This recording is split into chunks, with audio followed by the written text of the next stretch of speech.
धनिया पुदीना लहसुन की चटनी खाने के बाद जो इसका बेनिफिट मिलता है, एसिडिटी को, जलन को तो ठीक रखेगी, साथ साथ आपकी हार्ट की कोई प्रॉब्लम नहीं आने देगी। और गोयल साहब, बहुत सी बार ये कहा जाता है कि अगर आपको एसिडिटी हो रही है, एसिडिटी की शिकायत है, तो आप ठंडा दूध पी लो। तो क्या ठंडा दूध पीना एसिडिटी में ठीक रहता है? अगर उसमें आप बेकिंग सोडा डाल लो, पी लो, क्या मजेदार। एसिडिटी या एसिड रिफ्लक्स की प्रॉब्लम होती है, तो उन्हें इंस्टेंट रिलीफ के लिए आप क्या उपाय बताते हैं? 100 ग्राम हरड़, 200 ग्राम बहेड़ा, 400 ग्राम आंवला, और ये आपकी जो एसिडिटी है, जलन है, उसको ख़त्म कर देगा। अच्छा, अगर आपको बहुत ज़्यादा कब्ज रहती है, इसको उल्टा करो, आंवला 1, बहेड़ा 2, हरड़ 4, पेट साफ, क्योंकि हरड़ है तो पेट साफ। नमस्कार, स्वागत है आप सभी का हमारे इस पॉडकास्ट में। मैं हूं आपके साथ आमिर खान। आज फिर एक और नया पॉडकास्ट आप सभी के लिए हम लेकर आए हैं। आज के पॉडकास्ट में बात करने वाले हैं आपकी हेल्थ को लेकर। टॉपिक रहने वाला है हमारा एसिडिटी और एसिड रिफ्लक्स को लेकर। अधिकतर आप लोगों ने महसूस किया होगा, जब आप लोग खाना खाते हैं, खाना खाने के बाद अधिकतर कुछ लोगों को खट्टी डकारें आती हैं, जलन महसूस होने लगती है। वो लोग परेशान हो जाते हैं कि जैसे ही खाना खा रहे हैं उसके बाद उन्हें जलन महसूस होने लगी, खट्टापन उनको महसूस होने लगा। आखिर ये एसिडिटी की प्रॉब्लम क्यों बन रही है, एसिड रिफ्लक्स क्यों हो रहा है, आज के इस पॉडकास्ट में हम बात करने वाले हैं। और ऐसे 4 घरेलू नुस्खे भी आप सभी को बताएंगे जो आप अपनी रसोई में जाके कर सकते हैं और एसिडिटी और एसिड रिफ्लक्स से पूरी तरह से छुटकारा पा सकते हैं। क्योंकि आज के इस पॉडकास्ट के जो हमारे खास मेहमान है वो है सुभाष गोयल जी, जो हमें लगातार ऐसे घरेलू नुस्खे बता रहे हैं जिन्हें करने से हम अपनी हर बीमारी से छुटकारा पा लेते हैं। गोयल साहब, बहुत बहुत स्वागत है आपका। नमस्कार। आपका भी बहुत बहुत स्वागत, और जो दर्शक प्रोग्राम देख रहे हैं सबको मेरी तरफ से प्यार भरी नमस्कार, सत श्री अकाल, आदाब। गोयल साहब, जैसे मैंने शुरुआत में कहा कि आज हम बात करने वाले हैं एसिडिटी और एसिड रिफ्लक्स को लेकर। अधिकतर बहुत सारे लोगों की प्रॉब्लम रहती हो सकता है, जो ये पॉडकास्ट देख रहे हैं, हमारे जो वीडियो देख रहे हैं, उनमें से भी किन्हीं लोगों को प्रॉब्लम हो। तो आपसे मैं यही जानना चाहता हूँ, ये एसिडिटी और एसिड रिफ्लक्स की प्रॉब्लम क्यों होती है, इसके पीछे क्या कुछ कारण है, आप हमें थोड़ा बताइए। कारण इसका बहुत बड़ा है। नंबर 1 तो ये ना रिलेटेड तो ये लीवर से होता है। एसिडिटी, जलन, खट्टे डकार, ये लीवर से। अगर लीवर सही से डाइजेस्ट कर लेगा तो क्या चीज़ रिफ्लेक्ट आएगी? कुछ नहीं आएगा। तो वो होता क्या है, तो लीवर से। पहले तो ऐसे पेशेंट को जिनको एसिडिटी है उनको अपना लीवर फंक्शन टेस्ट हमेशा LFT करवाते रहना चाहिए, हर 6 मंथ में करवाते रहना चाहिए। और इसको ख़त्म करने के लिए घरेलू बहुत उपचार है। एक तो धनिया पुदीना और ये अपना लहसुन, धनिया पुदीना लहसुन की चटनी। जी बिल्कुल। अरे क्या बात, खत्म ही ना होने दो। अच्छा गोयल साहब, मतलब जिसको सुनकर ही मुंह में पानी आ जाता है। आता है ना। हाँ जी बिल्कुल। और खाने के बाद जो इसका बेनिफिट मिलता है, मतलब आप सोच भी नहीं सकते। ये देखो, एसिडिटी को, जलन को तो ठीक रखेगी, साथ साथ आपकी हार्ट की कोई प्रॉब्लम नहीं आने देगी। वो गैस्ट्रिक प्रॉब्लम होती है, यहाँ भी आ जाता है पेन, कहीं भी आ जाता है, तो उसका बहुत ध्यान रखती है। धनिया पुदीना और उसके साथ लहसुन, क्या कमाल है। अभी पंजाब में बहुत फेमस चैनल है पंजाबी के, उसमें मैंने बोल दिया था तो लोगों को इतना फ़ायदा हुआ, क्योंकि अब पंजाब में तो अपना खाना बहुत अच्छा है, साग मक्की दी रोटी के साथ। अब सर्दियां आ गई हैं, मज़े से खाना है, और गर्मियों में भी अब बहुत कुछ खाते हैं लोग, तो कड़ा प्रसाद गुरुद्वारे में सब कुछ खाना है। मतलब वो चीज़ें जो हैं उससे कई बार एसिडिटी की प्रॉब्लम ज़्यादा है। और पेट बड़े होते हैं अपने पंजाबियों के बहुत। पेट, अगर पेट नहीं तो पंजाबी नहीं, है ना। मुझे भी कह देते हैं, गोयल साहब आपका पेट ही नहीं है। मैं कहा यार, मैं थोड़ा सा पंजाबी हूँ, थोड़ा सा चंडीगढ़िया हूँ, तो हो जाता है। तो लेकिन ये है कि जी बिल्कुल, एसिडिटी का सबसे बेहतर ट्रीटमेंट एक और बता दूं मैं आपको। एसिडिटी का इलाज तो बहुत बेहतर है और आपकी रसोई में है, बस कर लेना भैया। ये मत सोचना कि फ्री में मिल गई है, नहीं करना। फ्री में कुछ नहीं है, फ्री में तो सलाह मिली है। जो आप लेके आओगे धनिया पुदीना लहसुन, उसके ऊपर तो आपके पैसे लगेंगे ना, चाहे 10 रुपये लगे चाहे 20 लगे, है ना। तो डॉक्टर की फीस तो बची, तो करो। एक चीज़ सबसे बेहतर है, जीरा, अजवाइन और सौंफ, तीनों को इक्वल मात्रा में, तीनों को बराबर मात्रा में लेना है। जीरा, अजवाइन और सौंफ तीनों को। मैंने इसका नाम रखा हुआ है जकास, जो अनिल कपूर वाला है, खलास। तो मतलब जकास इसका, वो जकास मतलब एसिडिटी खलास। ये जीरा, अजवाइन, सौंफ के बीच में आता है कलौंजी। हाँ, JKAS, जकास, तीन चारों का एक शब्द आगे का लेके बनाया। तो ये क्या है मैं आपको बताऊं, ये बन जाता है जकास 44 का एक फार्मूला। घर पे बनाओ, अच्छे से बना के इसको करना क्या है, इसको तवे पे रोस्ट करना है। जीरा, अजवाइन, सौंफ मान लो, तीनों चीज़ें 30-30 ग्राम, 30-30 ग्राम लेकर के 10 ग्राम कलौंजी, 100 ग्राम हो गया मटेरियल। उसको तवे पे रोस्ट करो, अच्छे से सेक लो। सेक के उसको जब उसका धुआं सा निकले थोड़ा सा, तब उसको उतार के ठंडा होने के बाद पाउडर बनाओ मिक्सी में डाल। वो पाउडर इसलिए बनवाते हैं कि डाइजेशन में ठीक वो सही से मिल जाता है। तो उसको क्या करना, एक चम्मच छोटे वाला जब खाना खाओ, खाने के 15 मिनट बाद मुंह में रखो, चूस चूस के उसको अंदर ही मुंह के अंदर खा लो। और उतनी देर पानी नहीं पीना। कई लोग गलती करते हैं, पानी के साथ ले लेते हैं उस पाउडर को, फिर कोई फ़ायदा ही नहीं। वो तो उल्टे घड़े पे पानी डालने वाली बात होगी। वो काम करेगा लेकिन फिर 20% करे। अगर चबा के लेते हैं तो मुंह का जो सलाइवा बनता है वो पेट में जाता है, तो साथ साथ वो आंतड़ियों को रिलैक्स देता है। ऊपर से फिर नरम पानी या कोसा सा पानी, गर्म पानी पियो, हल्का सा, ज़्यादा गर्म नहीं, वो पी लो। आप देखेंगे कि 10-15 मिनट में आपको वो रिलैक्स मिलेगा। जो जहाँ इतनी जलन हो रही थी, इतनी ज़्यादा जलन हो रही थी कि इंसान का दिल ही नहीं लगता, किसी से बात करने को दिल नहीं करता और उसके काम छूट जाते हैं और गुस्सा, चिड़चिड़ापन आता है, 15 मिनट में बॉडी रिलैक्स हो जाती है। जी जी बिल्कुल। अब इससे बढ़िया तो मुझे लगता है कि कोई भी चीज़ नहीं हो सकती। अगर हो सके तो थोड़ा सा बेकिंग सोडा जो है वो आप पानी में डाल के ले सकते हो और जल्दी उसका फ़ायदा मिलता है। अच्छा गोल साहब, ये नुस्खा जो आपने बता दिया, एक चीज़ मैं आपसे और जानना चाह रहा हूँ। बहुत से लोग ऐसे होते हैं उन्हें की एलर्जी होती है, अगर उनकी बॉडी में किसी भी फॉर्म में ग्लूटेन जाता है तो उनका एसिडिटी और एसिड रिफ्लक्स की प्रॉब्लम होने लगती है। तो ऐसे में हमें क्या ग्लूटेन को छोड़ देना चाहिए, या जो नुस्खा आपने बताया ये हमें करना देखो, चाहिए? ग्लूटेन तो उनको छोड़ना ही चाहिए। साथ साथ ये वाला नुस्खा अगर अप्लाई कर लेते हैं तो धीरे धीरे जो है वो ग्लूटेन की जो खाने से इफ़ेक्ट आते हैं बॉडी पे, वो बंद हो जाते हैं, बैड इफ़ेक्ट। धीरे धीरे हमने बहुत सारे ग्लूटेन के जो पेशेंट हैं, जो मतलब कि बीट एलर्जी के पेशेंट हैं, उनको बहुत सारे लोगों को ये ट्रीटमेंट दिया है।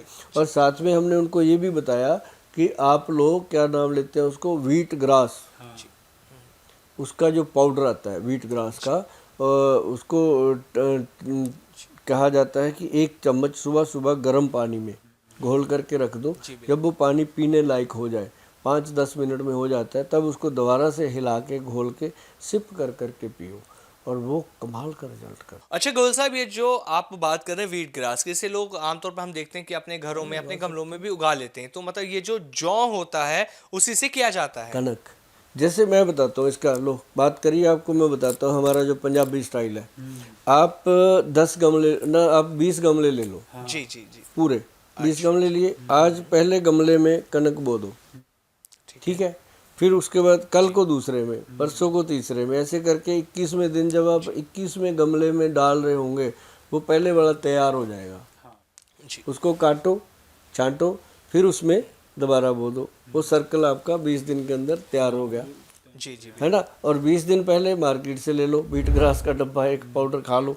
तो वो जो ओरिजिनल तैयार होता है उसको ऐसे उखाड़ दो, मिट्टी में से उखाड़ के अच्छे से मिट्टी झाड़ के सारे को वॉश कर लो विद उसके रूट प्रॉपर। उसको फिर अच्छे से साग की तरह काट लो, काट काट के उसको मिक्सी में डालो, ग्राइंड करो, उसके अंदर आधा गिलास पानी डालो, फिर ग्राइंड करो, फिर उसका जूस निकाल के पियो, मजेदार। बिल्कुल साहब, जो अभी आपने बात करी, मैं अपने दर्शकों को भी बता दूं, जो व्हीट ग्रास की हम बात कर रहे हैं, आपने जो बताया है, जो वेजिटेरियन होते हैं लोग, उनके लिए B12 का सबसे अच्छा सोर्स माना जाता है व्हीट ग्रास। सबसे अच्छा। आपका HB अगर 9 ग्राम है ना, 1 महीने के बाद चेक कराना, 11 आएगा। जी जी। ये HB बढ़ाता है, B12 का तो है ही है। और ये अगर आप घर में बना लोगे ना, आप समझो सेहत की फैक्ट्री लग गई आपके घर में, पूरी फैमिली इसको ले सकती है। तो लेना चाहिए।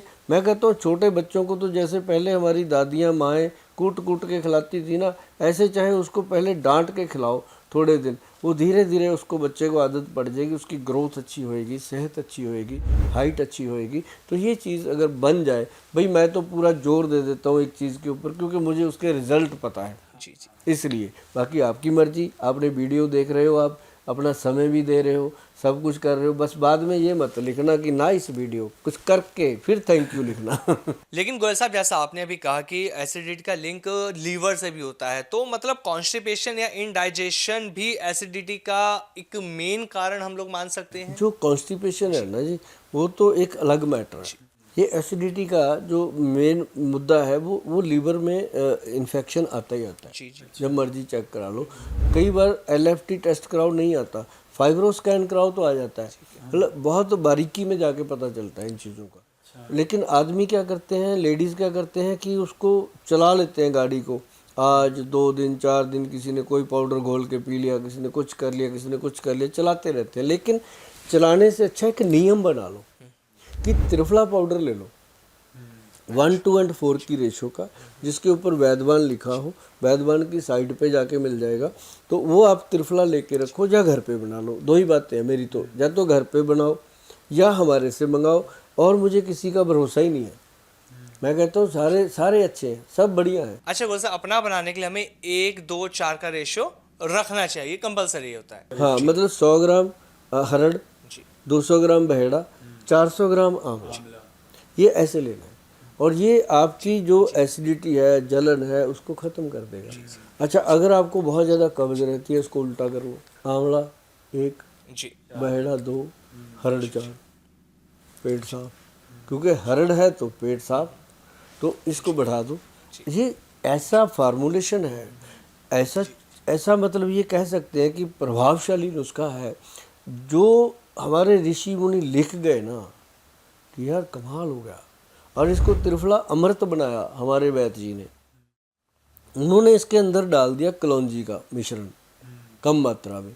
जब वो डाला ना, तो जिन लोगों को त्रिफला खाने से थोड़ी बहुत दिक्कत होती थी कि त्रिफला कई बार ज़्यादा लूज मोशन कर देता है, कई बार पेट दर्द करता है, कई बार बहुत अच्छा डाइजेशन करता है, तो उसमें डाल दिया कलौंजी।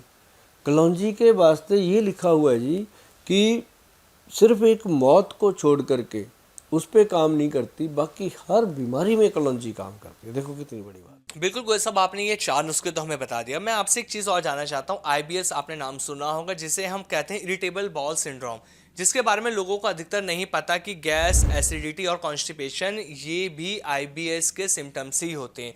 लेकिन ये भी 2 तरह की होती है गोयल साहब, जैसे आप जानते हैं अच्छे से। एक हम हार्ड कॉन्स्टिपेशन की बात करते हैं, एक लूज की बात करते हैं। लेकिन इसमें लोग क्या करते हैं, त्रिफला का इस्तेमाल करते हैं। तो मैं आपसे ये जानना चाह रहा हूँ कि जो लोग त्रिफला का इस्तेमाल कर रहे हैं IBS की इस प्रॉब्लम में, क्या वो ठीक है उनके लिए? त्रिफला उसको हमेशा रात को खाना चाहिए। जी रात को खाएगा, सुबह उसका पेट एक बार साफ बिल्कुल होगा। गोयल साहब। धीरे धीरे जो त्रिफला है उसको कंट्रोल कर लेता है, और त्रिफला से जो सफाई होगी उसके बॉल की, वो मतलब और कोई चीज़ कर नहीं सकती। उसको खाना चाहिए 1, 2 और 4 का। अच्छा। हाँ, और जिसको कब्ज होती है उसको खाना चाहिए 4, 2 और 1 का। उल्टा कर दो इसको। मतलब ये एक अपने आप में महत्वपूर्ण चीज़ है। और एक ना वो आती है जिनका पेट ज़्यादा लूज रहता है, उनके लिए कुटज घनबटी, कुटज, वो ले सकते हैं। वो अगर थोड़े दिनों के लिए ले लें साथ में, तो त्रिफला भी अपना काम कर जाता है, वो भी काम करता है। और गोयल साहब, बहुत सी बार ये कहा जाता है कि अगर आपको एसिडिटी हो रही है, एसिडिटी की शिकायत है, तो आप ठंडा दूध पी लो। तो क्या ठंडा दूध पीना एसिडिटी में ठीक रहता है? अगर उसमें आप बेकिंग सोडा डाल लो, ठीक है। पी लो, क्या मज़ेदार, तुरंत। अच्छा गोयल साहब, बेकिंग सोडा, नींबू, मतलब जो भी मार्केट में मिलता है उसे हम अपने घर में बना सकते हैं आसानी से? उसमें बेकिंग सोडा है, नींबू का साथ डाला हुआ है, बस डाला और पिया, घोल दिया, और वही घर पे बनाओ, मज़ा लो। और बेकिंग सोडा ला के रखो अपनी डब्बी में। हाँ, ये ज़रूर है कि उसका जो रिज़ल्ट है वो आपको इतनी जल्दी मुझे नहीं लगता किसी और चीज़ का आएगा।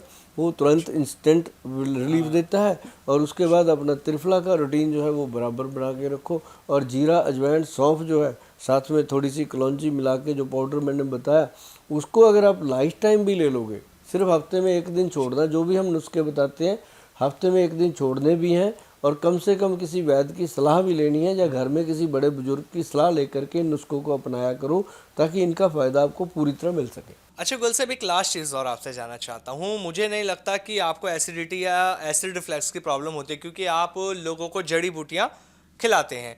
लेकिन एक चीज़ मान लीजिए, अगर आपके रिश्तेदार या मिलने जुलने वालों को एसिडिटी या एसिड रिफ्लक्स की प्रॉब्लम होती है, तो उन्हें इंस्टेंट रिलीफ के लिए आप क्या उपाय बताते हैं? हम उनको इंस्टेंट रिलीफ के लिए देते हैं हिंग बास्टिक चूर्ण, जी।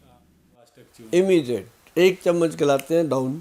गुल साहब, कहा जाता है कि हिंग वास्तक चूर्ण जो है, या तो आप 1 चम्मच लें या फिर एक जो रोटी का निवाला होता है उसमें जितना चूर्ण आ जाए उससे आप निगल लीजिए। उससे एसिडिटी या एसिड रिफ्लक्स की प्रॉब्लम नहीं होती है। मतलब ही नहीं पैदा हो सकता कभी जिंदगी में। चाय पीते हो, चाय से पहले 2 सिप पानी पी लो, कभी एसिडिटी नहीं होती। अच्छा गोयल साहब, एक चीज़ और आपसे मैं जानना चाहता हूँ, जब हम घरेलू नुस्खे की बात करते हैं किसी भी बीमारी को लेकर, तो आयुर्वेद के अंदर परहेज बहुत इंपॉर्टेंट रोल प्ले करता है। तो अगर किसी को एसिडिटी की प्रॉब्लम और एसिड रिफ्लक्स की प्रॉब्लम और ये घरेलू नुस्खे जो आपने बता दिए, और अगर जब हम परहेज की बात करते हैं तो किन किन चीज़ों का खान पान के अंदर हमें परहेज करना चाहिए जिससे कि ये प्रॉब्लम हमारी ठीक होनी शुरू हो जाए? उनको मुझे लगता है कि कोई परहेज नहीं करना चाहिए, जी। उनको बस इसका इलाज करते रहना चाहिए, क्योंकि परहेज इसमें सारे ही हैं, फिर वो खा ही नहीं सकेगा कुछ। जी। अच्छा। हाँ, क्योंकि जो भी खाएगा उसी ने रिफ्लेक्ट। अगर वो ये चीज़ें घर की चीज़ें हैं, साथ में मान लो यही बात आ गई आपकी कि जैसे हम तो इसको ऐसे बताते हैं हमारे वैद्य कि 1 रोटी खाओ, उसके बाद हिंग बास्टिक चूर्ण का 1 चम्मच खाओ, बाकी खाना खा लो। हमारा ये बताने का है, और आपने बताया वो और भी अच्छा लगा मुझे। तो लेकिन हमारे जो वैद्य हैं वो बताते होते हैं कि भाई पहले थोड़ा सा भोजन खा लो, फिर ये पाउडर खा लो, मुंह में रख के पानी पी लो, फिर बाकी बचा हुआ खाना खाओ। तो वो एक ये खाने के बीच में लेना सबसे बढ़िया है।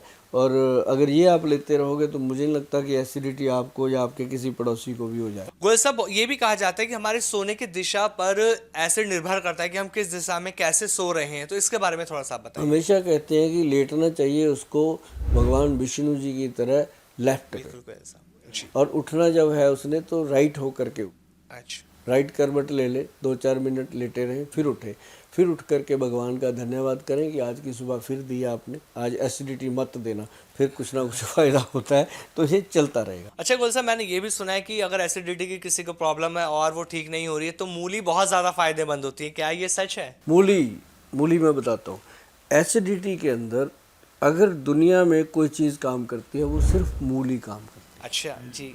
अब बहुत लोगों को हम बताते हैं मूली, वो कहते हैं सर मूली तो हम खा लें, उसके बाद गंदी गंदी गैस निकलती है, बिल्कुल गोयल बैठा नहीं जाता 10 लोगों के बीच में, ऐसा हाल होता है कि उठ के जाना पड़ता है। साहब। जी। तो हम उनको बताते हैं कि इसको खाने के तरीके हैं भैया। अब ये थोड़ी है कि मूली को कद्दूकस करो, परोठियाँ खा लो, तो फिर तो होएगा ही काम। मूली को क्या करना, ये नुस्खा जितने भी लोग सुन रहे हैं एक बार जरूर कर लेना। जब आप कर लोगे आप बोलने से रह नहीं पाओगे कि थैंक यू गोयल साहब, बोलना पड़ेगा। क्यों? क्योंकि ये वो एसिडिटी को ख़त्म करता है जो सालों से चली आ रही। जी। अब जो पहले मैंने बताई हैं चीज़ें सारी एपिसोड में, वो एक तरफ, ये अकेला एक तरफ। क्या कि मूली को रात को छिलका उतारो, छील के अच्छी तरह से बीच में से 4 फाड़ कर लो, उसको इस तरह बना लो कि वो हैंग हो जाए, या उसके छोटे छोटे उंगली के साइज़ के, फिंगर साइज़ के पीस काट लो, काट के उनको छलनी में रख लो, चाहे आटा छलनी में रख लो, चाहे उस तरह का कोई पुराना छलनी ले लो, उसमें रख के उसको सिंधा नमक लगा दो। वो नमक लगा के उसको ऐसी जगह रखो कि वो पानी उसका निकल जाए। सुबह तक वो पानी निकल जाता है उसका पूरा, जिसने गैस बनानी थी अंदर गंदे वाली, तो वो निकल गया। सुबह उसको अच्छे से वॉश कर लो, नमक उतार दो, फिर उसको कुछ नहीं लगाना, ना नमक ना नींबू, फिर नहीं लगाना। फिर उसके पीस उठाओ, चबा चबा के मुंह में पानी बनाओ, खाते जाओ, पानी बनाओ, खाते जाओ। भाई साहब 3 दिन, अच्छा जी। जिसने भी 3 दिन खाया उसने दोबारा एसिडिटी का नाम नहीं लिया। अच्छा। ये बात आपने पूछी मूली की, तब मेरे को ध्यान में आया। बाकी सारी चीज़ें एक तरफ, ये एक तरफ, पहले करके देख लो मूली वाला, आप कमाल मानोगे। तो एक बात कहूँ कि तो 10 रुपए में एसिडिटी ठीक हो जाएगी। हाँ, 10 रुपये में क्या, 10 रुपये में पूरे परिवार की, छोटे छोटे पीस है, सभी खा लेंगे मतलब पूरा परिवार सेटिस्फाइड हुआ। जी जी। ये ग्रंथों का योग नहीं है, ये विद्वानों का योग है, ये आम प्रचलित योग है जो सदियों से चला आ रहा है। बिल्कुल गोयल साहब, जिस तरह से आपने जो नुस्खे बताए, घरेलू नुस्खे जो अपनी रसोई से हम कर सकते हैं, जो लोग परेशान हैं एसिडिटी को लेकर और एसिड रिफ्लैक्स को लेकर, उन्हें पूरी तरह से लाभ मिलने वाला है, क्योंकि हेल्थ को लेकर लोग बहुत ज़्यादा परेशान हैं, उन्हें प्रॉपर ट्रीटमेंट नहीं मिल पाता, उन्हें घरेलू नुस्खे नहीं मिल पाते। लेकिन हमारे प्रोग्राम से, हमारे इस पॉडकास्ट से आपके घरेलू नुस्खे जो उन तक पहुँच रहे हैं, बहुत ज़्यादा फायदा, मतलब लोग बहुत लाभ आ रहा है। गोयल साहब, कमेंट आते हैं लोगों के, लोग बताते हैं कि उनके आपके जो नुस्खे थे उन्हें करने से उनकी बीमारियां ठीक हुई हैं। हम इंतजार करेंगे लोगों के कमेंट का कि अगले टॉपिक पर हम किस पे बात करें। गोयल साहब, आपका बहुत बहुत धन्यवाद, आपने इतनी अच्छी जानकारी दी, इतना सब कुछ आपने हमें बताया। थैंक यू जी सो मच। धन्यवाद। नमस्कार गोयल साहब।